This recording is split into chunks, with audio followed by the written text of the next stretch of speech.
Hi guys, welcome back to my channel guys. For today's vlog guys ay mag-unboxing tayo guys ng 3D wallpaper na galing sa Lazada ito guys. Ito. Galing sa Lazada yan guys. I-unboxing natin guys kasi pang lagay natin sa wall, pandikit natin siya guys para kumanda naman ng ating kwarto guys kasi ang pangit na guys. Kuswaw na yung pintura kaya lalagyan natin siya ng wallpaper. Ididikitan natin siya.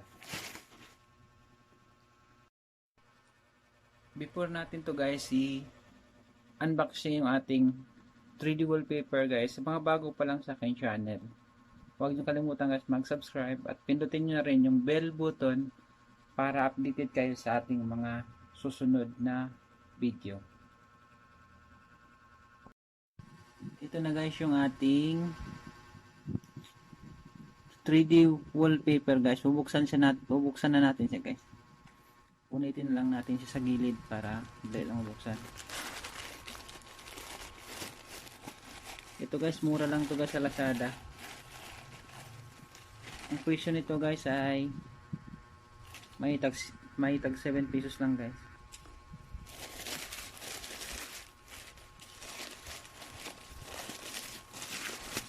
Pupunitin lang natin siya para buksan. Para bukas na siya guys. Itong kinuha natin guys ay 70 by 70 na wallpaper guys. Ito na guys, diba guys, ang ganda. Ang ganda ng kulay niya guys. Ayan guys, ang ganda. Ito guys, mura lang to siya guys sa Lazada. Mura lang to sa Lazada guys. Ang ganda ng kulay niya. Guys, yan yung dinikit na natin yung iba sa padera yan, sa wall natin. Maganda siya guys yan. 70 by 70 yung sukat niya guys na binili natin sa Lazada. Mura lang to guys.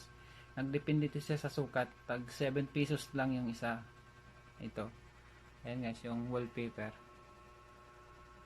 Dinikitan natin siya guys kasi ang pangit na ng wall natin. Kupas na yung pintura niya kaya bumili tayo ng wallpaper. Ayan lang guys. Maganda siya guys ha.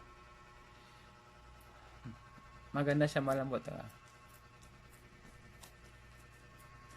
Tsaka mura lang, hindi ka mamblema na guys, sa bumili ka pa ng mahal, dito na lang guys sa 3D wallpaper. Marami to guys sa Lazada, pwede kayong mag-order. Murang mura lang, 3D wallpaper lang. Kasi guys, para gumanda at maayos natin yung ating pagbablog. Kasi diba guys, dati naalala nyo yung makikita nyo green lang talaga. Kaya ngayon nag-change tayo ng yan. Nilagyan natin ng wallpaper. Ayan. White wallpaper sa ating wall. Yan guys, ito na guys yung ating wallpaper. Dinikit ko na sa pader guys. Ayan guys. Hindi pa siya tapos guys. Sunod, mag-order pa tayo para sa ating room makeover guys. Sunod, yung room makeover natin guys, ayusin natin to guys. Buo. Bibilan natin to siya ng 3D wallpaper para maging maliwalas. Ito na guys. Ganda di ba guys? Abangan nyo guys yung ating sunod na video, yung karugtong nito guys, yung room makeover guys. I-room makeovers natin tong ating kwarto para maayos. Hanggang dito lang guys. Saka thank you guys sa lahat ng mga sumusuporta sa aking channel.